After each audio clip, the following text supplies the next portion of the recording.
আজি যিসকল ব্যক্তিয়ে অসমৰ সুৰক্ষাৰ কথা কয়, অসমৰ ভৱিষ্যতৰ কথা কয়, তেওঁলোকক মই এটাই কথা কম যে লাখ লাখ কোটি কোটি টকালৈ চাকৰিত দুৰ্নীতি কৰা ব্যক্তিসকলে নতুন অসম কেতিয়াও নিৰ্মাণ কৰিব নোৱাৰে।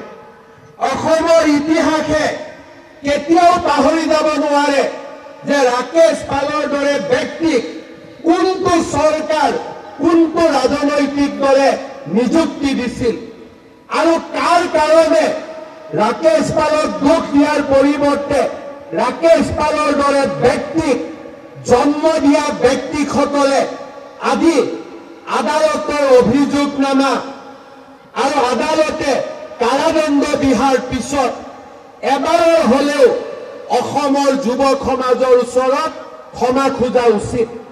তেওঁলোকে ৰাকেশ পাল আৰু সেই ধৰণৰ সদস্যসকলক নিযুক্তি দিয়াৰ বাবে অসমৰ এটা প্ৰজন্মই চাকৰিৰ পৰা বঞ্চিত হ'বলগীয়া হ'ল।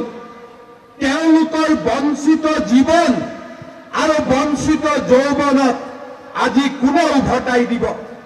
যিসকলে এই ধৰণে ৰাজনীতি কৰিলে, যিসকলৰ দিনত লোকসেৱা আয়োগ অসম পুলিচৰ নিযুক্তিত কলংক আৰু কলুষিত হৈছিল, তেওঁলোকে এবাৰৰ বাবেও অসমৰ যুৱ সমাজৰ আগত ক্ষমা খোজা উচিত।